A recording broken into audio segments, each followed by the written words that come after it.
بسم اللہ الرحمن الرحیم۔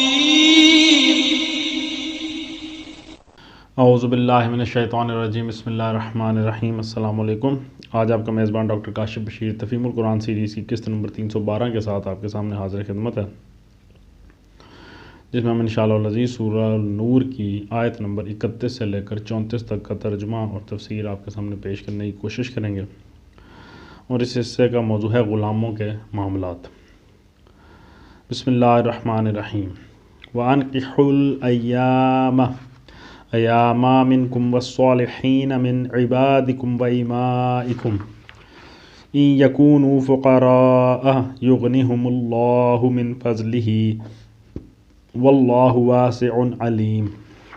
ترجمہ: تم میں سے جو لوگ مجرد ہوں اور تمہارے لونڈی غلاموں میں سے جو صالح ہوں ان کے نکاح کر دو، اگر وہ غریب ہوں تو اللہ اپنے فضل سے ان کو غنی کر دے گا، اللہ بڑی وسعت والا اور علیم ہے۔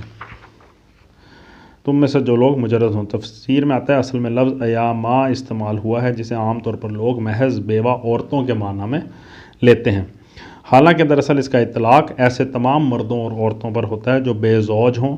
ایاما جمع ہے ایم کی، اور ایم ہر اس مرد کو کہتے ہیں جس کی کوئی بیوی نہ ہو، اور ہر اس عورت کو کہتے ہیں جس کا کوئی شوہر نہ ہو، اسی لیے ہم نے اس کا ترجمہ مجرد کیا ہے۔ آگے آیا کہ اور تمہارے لونڈی غلاموں میں سے جو صالح ہوں، تفسیر میں آتا ہے یعنی جن کا رویہ تمہارے ساتھ بھی اچھا ہو اور جن میں تم یہ صلاحیت بھی پاؤ کہ وہ ازدواجی زندگی نبھا لیں گے۔ اللہ کے ساتھ جس غلام یا لونڈی کا رویہ ٹھیک نہ ہو، مالک کے ساتھ مالک کے ساتھ جس غلام یا لونڈی کا رویہ ٹھیک نہ ہو، اور جس کے مزاج کو دیکھتے ہوئے یہ توقع بھی نہ ہو کہ شادی ہونے کے بعد اپنے شریک زندگی کے ساتھ اس کا نباہ ہو سکے گا، اس کا نکاح کر دینے کی ذمہ داری مالک پر نہیں ڈالی گئی ہے، کیونکہ اس صورت میں وہ ایک دوسرے فرد کی زندگی کو خراب کرنے کا ذریعہ بن جائے گا۔ یہ شرط آزاد آدمیوں کے معاملے میں نہیں لگائی گئی، کیونکہ آزاد آدمی کے نکاح میں حصہ لینے والے کی ذمہ داری در حقیقت ایک مشیر، ایک معاون اور ایک ذریعہ تعارف سے زیادہ نہیں ہوتی۔ اصل رشتہ ناکح اور منکوح کی اپنی ہی رضامندی سے ہوتا ہے، لیکن غلام یا لونڈی کا رشتہ کرنے کی پوری ذمہ داری اس کے مالک پر ہوتی ہے۔ وہ اگر جان بوجھ کر کسی غریب کو ایک بدمزاج اور بدسرشت آدمی کے ساتھ بندھوا دے تو اس کا سارا وبال اسی کے سر ہوگا۔ آگے آیا ان کے نکاح کر دو۔ تفسیر میں آتا ہے بظاہر یہاں صیغہ امر دیکھ کر علماء کے گروہ نے یہ خیال کر لیا کہ ایسا کرنا واجب ہے، حالانکہ معاملے کی نوعیت خود بتا رہی ہے کہ یہ حکم وجوب کے معنی میں نہیں ہو سکتا۔ ظاہر ہے کہ کسی شخص کا نکاح کر دینا دوسرے پر واجب کیسے ہو سکتا ہے؟ آخر کس سے نکاح کر دینا واجب ہو، اور بالفرض اگر واجب ہو بھی تو خود اس شخص کی کیا حیثیت رہی جس کا نکاح پیش نظر ہے؟ کیا دوسرے لوگ جہاں بھی اس کا نکاح کرنا چاہیں اسے قبول کر لینا چاہیے؟ اگر یہ اس پر فرض ہے تو گویا اس کے نکاح میں اس کی اپنی مرضی کا دخل نہیں۔ آگے آتا ہے اگر وہ غریب ہوں تو اللہ اپنے فضل سے ان کو غنی کر دے گا۔ تفسیر میں آیا اس کا یہ مطلب نہیں کہ جس کا بھی نکاح ہو جائے اللہ اس کو مالدار بنا دے گا، بلکہ مدعا یہ ہے کہ لوگ اس معاملے میں بہت زیادہ حسابی بن کر نہ رہ جائیں، سوچتے ہوئے کیلکولیٹڈ نہ رہ جائیں۔ اس میں لڑکی والوں کے لیے بھی ہدایت ہے کہ نیک اور شریف آدمی اگر ان کے ہاں پیغام دے تو محض اس کی غربت دیکھ کر انکار نہ کر دیں۔ لڑکے والوں کو بھی تلقین ہے کہ کسی نوجوان کو محض اس لیے نہ بٹھا رکھیں کہ ابھی وہ بہت نہیں کما رہا ہے، اور نوجوانوں کو بھی نصیحت ہے کہ زیادہ کشائش کے انتظار میں اپنی شادی کے معاملے کو خواہ مخواہ نہ ٹالتے رہیں۔ وَلْيَسْتَعْفِفِ الَّذِينَ لَا يَجِدُونَ نِكَاحًا حَتَّى يُغْنِيَهُمُ اللَّهُ مِنْ فَضْلِهِ وَالَّذِينَ يَبْتَغُونَ الْكِتَابَ مِمَّا مَلَكَتْ أَيْمَانُكُمْ فَكَاتِبُوهُمْ إِنْ عَلِمْتُمْ فِيهِمْ خَيْرًا وَآتُوهُمْ مِنْ مَالِ اللَّهِ الَّذِي آتَاكُمْ وَلَا تُكْرِهُوا فَتَيَاتِكُمْ عَلَى الْبِغَاءِ إِنْ أَرَدْنَا تَحَصُّنًا لِتَبْتَغُوا عَرَضَ الْحَيَاةِ الدُّنْيَا وَمَنْ يُكْرِهُنَّ فَإِنَّ اللَّهَ مِنْ بَعْدِ إِكْرَاهِهِنَّ غَفُورٌ رَحِيمٌ۔ ترجمہ: اور جو نکاح کا موقع نہ پائیں انہیں چاہیے کہ عفت مابی اختیار کریں یہاں تک کہ اللہ اپنے فضل سے ان کو غنی کر دے، اور تمہارے مملوکوں میں سے جو مکاتبت کی درخواست کریں ان سے مکاتبت کر لو اگر تمہیں معلوم ہو کہ ان کے اندر بھلائی ہے، اور ان کو اس مال میں سے دو جو اللہ نے تمہیں دیا ہے، اور اپنی لونڈیوں کو اپنے دنیاوی فائدوں کی خاطر کعبہ گری پر مجبور نہ کرو جبکہ وہ خود پاک دامن رہنا چاہتی ہوں، اور جو کوئی ان کو مجبور کرے تو اس جبر کے بعد اللہ ان کے لیے غفور و رحیم ہے۔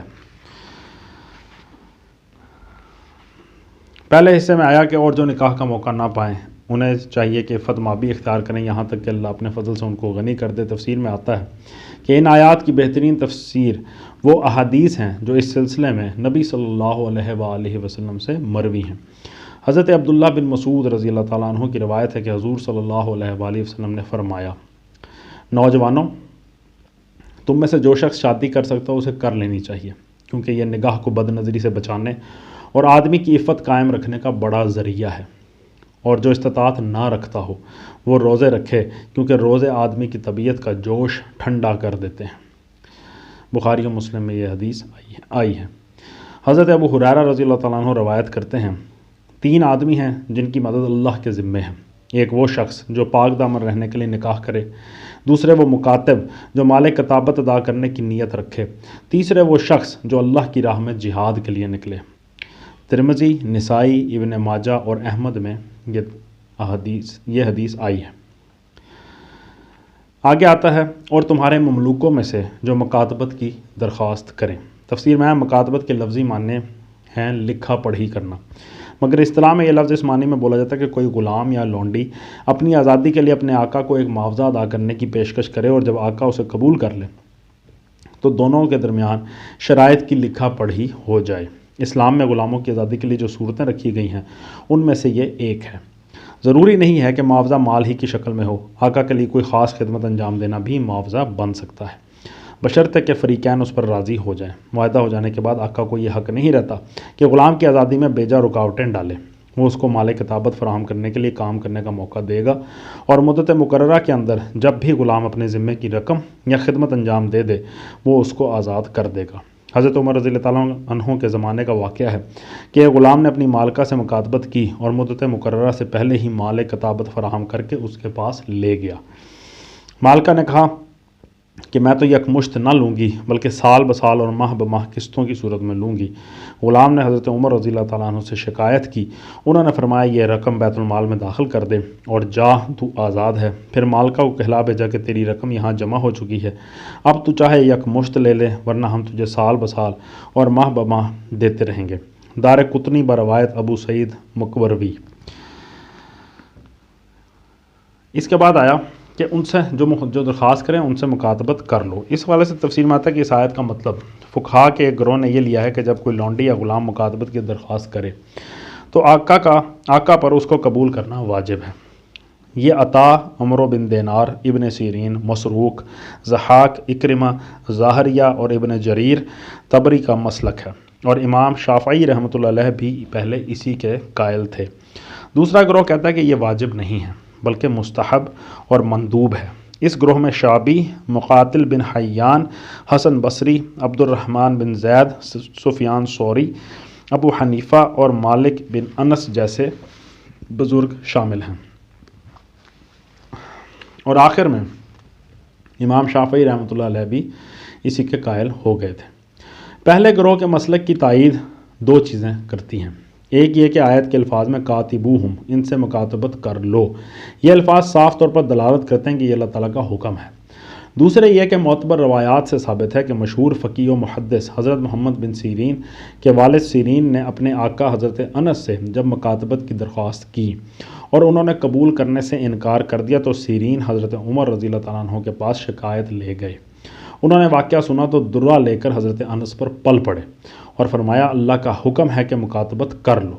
بخاری شریف میں یہ حدیث آئی ہے۔ اس واقعہ سے استدلال کیا جاتا ہے کہ حضرت عمر رضی اللہ تعالیٰ عنہ کا ذاتی فعل نہیں بلکہ صحابہ کی موجودگی میں کیا گیا تھا اور کسی نے اس پر اظہار اختلاف نہیں کیا، لہٰذا یہ اس آیت کی مستند تفسیر ہے۔ دوسرے گروہ کا استدلال یہ ہے کہ اللہ تعالیٰ نے صرف فکاتبوہم نہیں فرمایا بلکہ فکاتبوہم ان علمتم فیہم خیرا ارشاد فرمایا، یعنی ان سے مکاتبت کر لو اگر ان کے اندر بھلائی پاؤ۔ یہ بھلائی پانے کی شرط ہے۔ ایسی ہے جس کا انحصار مالک کی رائے پر ہے اور کوئی متعین معیار اس کا نہیں ہے جسے کوئی عدالت جانچ سکے۔ قانونی احکام کی یہ شان نہیں ہوا کرتی، اس لیے اس حکم کو تلقین اور ہدایت ہی کے معنی میں لیا جائے گا، نہ کہ قانونی حکم کے معنی میں۔ اور سیرین کی نظیر کا جواب وہ یہ دیتے ہیں کہ اس زمانے میں کوئی ایک غلام تو نہ تھا جس نے مکاتبت کی درخواست کی ہو، ہزارہ غلام عہد نبوی اور عہد خلافت راشدہ میں موجود تھے اور بکثرت غلاموں نے مکاتبت کی۔ سیرین والے واقعہ کے سوا کوئی مثال ہم کو نہیں ملتی کہ کسی آقا کو عدالتی حکم کے ذریعے سے مکاتبت پر مجبور کیا گیا ہو۔ لہٰذا حضرت عمر رضی اللہ تعالیٰ عنہ کے اس فعل کو ایک عدالتی فعل سمجھنے کے بجائے ہم اس معنی میں لیتے ہیں کہ وہ مسلمانوں کے درمیان محض قاضی ہی نہ تھے بلکہ افراد ملت کے ساتھ ان کا تعلق باپ اور اولاد کا سا تھا۔ بسا اوقات وہ بہت سے ایسے معاملات میں بھی دخل دیتے تھے جن میں ایک باپ تو دخل دے سکتا ہے مگر ایک حاکم عدالت دخل نہیں دے سکتا۔ اس کے بعد آتا ہے اگر تمہیں معلوم ہو کہ ان کے اندر بھلائی ہے۔ تفسیر میں ہے بھلائی سے مراد 3 چیزیں۔ ایک یہ کہ غلام میں مال کتابت ادا کرنے کی صلاحیت ہو، یعنی وہ کما کر یا محنت کر کے یا اپنی آزادی کا فدیہ ادا کر سکتا ہے، جیسا کہ ایک مرسل حدیث میں ہے کہ حضور صلی اللہ علیہ وآلہ وسلم نے فرمایا اگر تمہیں معلوم ہو کہ وہ کما سکتا ہے تو مکاتبت کرو، یہ نہ ہو کہ اسے لوگوں سے بھیک مانگتے پھرنے کے لیے چھوڑ دو۔ ابن کثیر بحوالہ ابو داؤد۔ دوسری صورت یہ ہے کہ اس میں اتنی دیانت اور راست بازی موجود ہو کہ اس کے قول پر اعتماد کر کے معاہدہ کیا جا سکے، ایسا نہ ہو کہ مکاتبت کر کے وہ مالک کی خدمت سے چھٹی بھی پا لے اور جو کچھ اس دوران میں کمائے اسے کھا پی کر برابر بھی کر دے۔ تیسرے یہ کہ مالک اس میں ایسے برے اخلاقی رجحانات یا اسلام اور مسلمانوں کے خلاف دشمنی کے ایسے تلخ جذبات نہ پاتا ہو جن کی بنا پر یہ اندیشہ ہو کہ اس کی آزادی مسلم معاشرے کے لیے خطرناک ہوگی۔ بالفاظ دیگر اس سے یہ توقع کی جا سکتی ہو کہ مسلم معاشرے کا ایک اچھا آزاد شہری بن سکے گا، نہ کہ آستین کا سانپ بن کر رہے گا۔ یہ بات پیش نظر رہے کہ معاملہ جنگی قیدیوں کا بھی تھا جن کے بارے میں یہ احتیاطیں ملحوظ خاطر رکھنے کی ضرورت تھی۔ اس کے بعد آیا اور ان کو اس مال میں سے دو جو اللہ نے تمہیں دیا ہے۔ تفسیر میں آتا ہے یہ عام حکم ہے جس کے مخاطب آقا بھی ہیں، عام مسلمان بھی اور اسلامی حکومت بھی۔ آقاؤں کو ہدایت ہے کہ مال کتابت میں سے کچھ نہ کچھ معاف کر دو، چنانچہ متعدد روایات سے ثابت ہے کہ صحابہ کرام اپنے مکاتبوں کو مال کتابت کا ایک معتدبہ حصہ معاف کر دیا کرتے تھے، حتیٰ کہ حضرت علی نے تو ہمیشہ 1/4 حصہ معاف کیا ہے اور اس کی تلقین فرمائی ہے۔ ابن جریر۔ عام مسلمانوں کو ہدایت یہ ہے کہ جو مکاتب بھی اپنے مال کتابت ادا کرنے کے لیے ان سے مدد کی درخواست کرے وہ دل کھول کر اس کی امداد کر دیں۔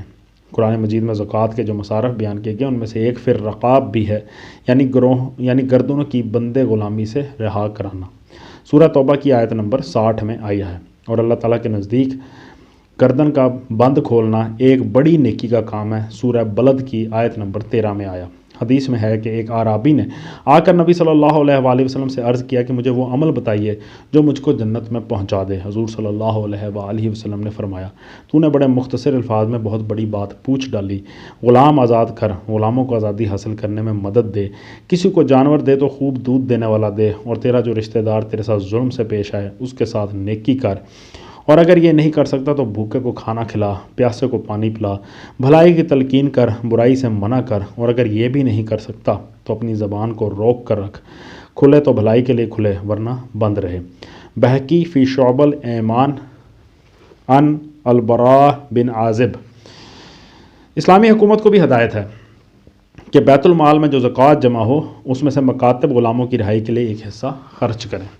اس موقع پر یہ بات قابل ذکر ہے کہ قدیم زمانے میں غلام 3 طرح کے تھے، ایک جنگی قیدی، دوسرے آزاد آدمی جن کو پکڑ کر غلام بنایا اور بیچ ڈالا جاتا تھا، تیسرے وہ جو نسلوں سے غلام چلے آ رہے تھے اور کچھ پتہ نہ تھا کہ ان کے آباء و اجداد کب غلام بنائے گئے تھے، اور دونوں قسموں میں سے کس قسم کے غلام تھے۔ اسلام جب آیا تو عرب اور بیرون عرب دنیا بھر کا معاشرہ ان تمام اقسام کے غلاموں سے بھرا ہوا تھا، اور سارا معاشی و معاشرتی نظام مزدوروں اور نوکروں سے زیادہ ان غلاموں کے سہارے چل رہا تھا۔ اسلام کے سامنے پہلا سوال یہ تھا کہ یہ غلام جو پہلے سے چلے آ رہے ہیں ان کا کیا کیا جائے، اور دوسرا سوال یہ تھا کہ آئندہ کے لیے غلامی کے مسئلے کا کیا حل ہے۔ پہلے سوال کے جواب میں اسلام نے یہ نہیں کیا کہ یکلخت قدیم زمانے کے تمام غلاموں پر سے لوگوں کے حقوق ملکیت ساقط کر دیے، کیونکہ اس سے نہ صرف یہ کہ پورا معاشرتی و معاشی نظام مفلوج ہو جاتا بلکہ عرب کو امریکہ کی خانہ جنگی سے بھی بدرجہ زیادہ سخت تباہ کن خانہ جنگی سے دوچار ہونا پڑتا۔ اور پھر بھی اصل مسئلہ حل نہ ہوتا، جس طرح امریکہ میں حل نہ ہو سکا اور سیاہ فام لوگ یعنی نیگروز کی ذات کا مسئلہ بہرحال باقی رہ گیا۔ اس احمقانہ طریقے اصلاح کو چھوڑ کر اسلام نے ایک زبردست اخلاقی تحریک شروع کی اور تلقین و ترغیب، مذہبی احکام اور ملکی قوانین کے ذریعے سے ان لوگوں کو اس بات پر ابھارا کہ یا تو آخرت کی نجات کے لیے طوعاً غلاموں کو آزاد کریں، یا اپنے قصوروں کے کفارے ادا کرنے کے لیے مذہبی احکام کے تحت انہیں رہا کریں، یا مالی معاوضہ لے کر ان کو چھوڑ دیں۔ اس تحریک میں نبی صلی اللہ علیہ وآلہ وسلم نے خود 63 غلام آزاد کیے۔ آپ کی بیویوں میں سے صرف ایک بیوی حضرت عائشہ رضی اللہ تعالیٰ عنہ کے آزاد کردہ غلاموں کی تعداد 67 تھی، 67۔ حضور کے چچا حضرت عباس رضی اللہ تعالیٰ عنہ نے اپنی زندگی میں 70 غلاموں کو آزاد کیا۔ حکیم بن حزام نے 100، عبداللہ بن عمر رضی اللہ تعالیٰ عنہ نے 1000، ذوالقلع حمیری رضی اللہ تعالیٰ عنہ نے 8000 اور عبد الرحمن بن عوف رضی اللہ تعالیٰ عنہ نے 30,000 کو رہائی بخشی۔ ایسے ہی واقعات دوسرے صحابہ کی زندگی میں ملتے ہیں، جن میں حضرت ابوبکر رضی اللہ تعالیٰ عنہ اور حضرت عثمان رضی اللہ تعالیٰ عنہ کے نام بہت ممتاز ہیں۔ خدا کی رضا حاصل کرنے کا ایک عام شوق تھا، جس کی بدولت لوگ کثرت سے خود اپنے غلام بھی آزاد کرتے تھے اور دوسروں سے بھی غلام خرید کر آزاد کرتے چلے جاتے تھے۔ اس طرح جہاں تک سابق دور کے غلاموں کا تعلق ہے، وہ خلفائے راشدین کا زمانہ ختم ہونے سے پہلے ہی تقریباً سب کے سب رہا ہو چکے تھے۔ اب رہ گیا آئندہ کا مسئلہ۔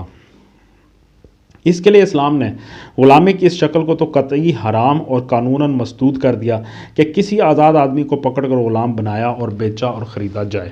البتہ جنگی قیدیوں کو صرف اس صورت میں غلام بنا کر رکھنے کی اجازت حکم نامہ نہیں بلکہ اجازت دی جب کہ ان کی حکومت ہمارے جنگی قیدیوں سے ان کا تبادلہ کرنے پر راضی نہ ہو اور وہ خود بھی اپنا فدیہ ادا نہ کریں۔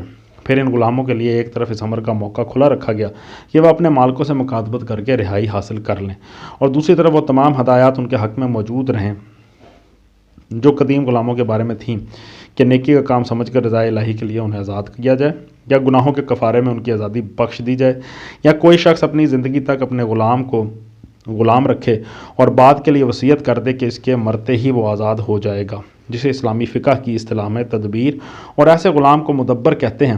یا کوئی شخص اپنی لونڈی سے تمتع کرے اور اس کے ہاں اولاد ہو جائے، اس صورت میں مالک کے مرتے ہی وہ آپ سے آزاد ہو جائے گی، خواہ مالک نے وصیت کی ہو یا نہ کی ہو۔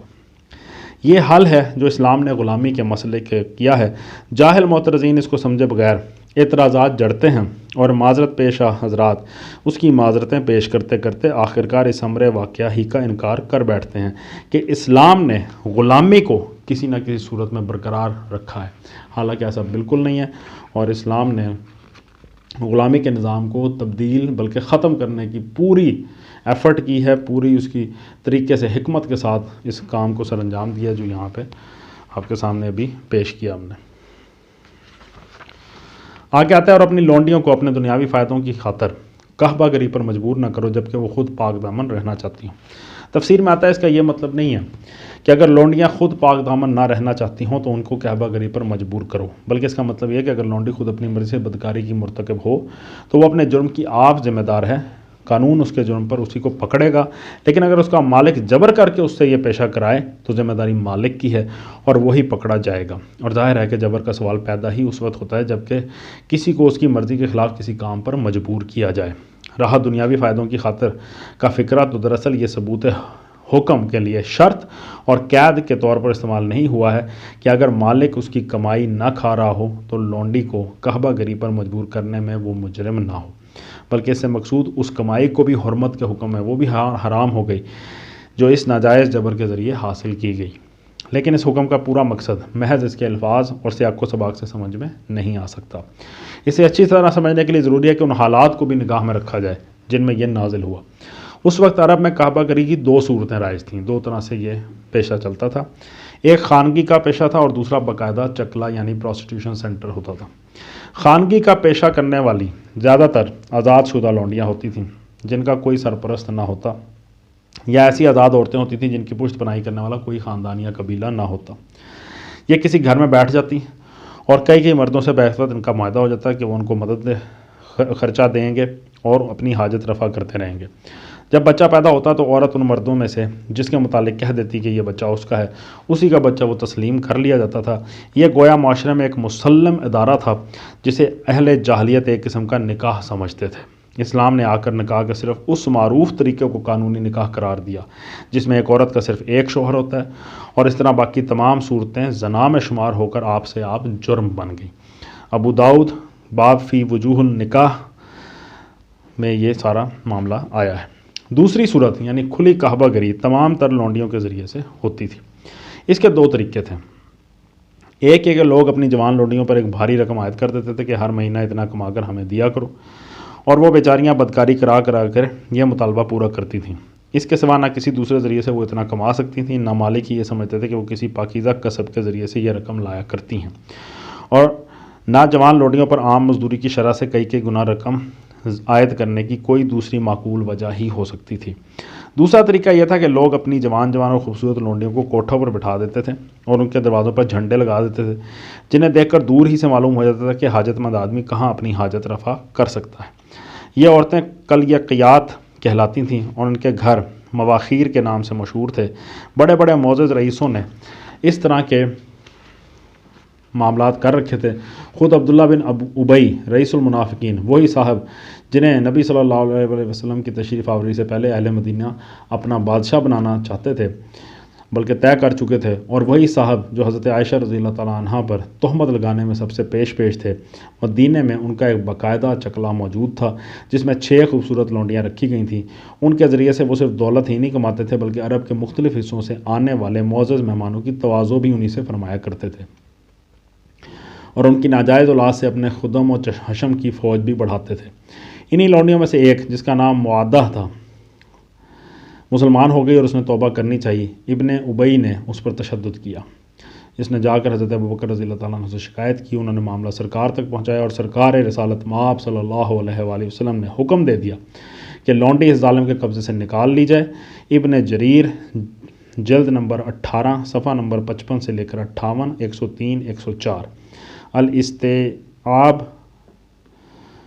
بن عبد البروج نمبر، یہ دوسری کتاب ہے، اس کی جلد نمبر 2 صفحہ نمبر 762۔ ابن کثیر کی جلد نمبر 3 صفحہ نمبر 288 سے 299۔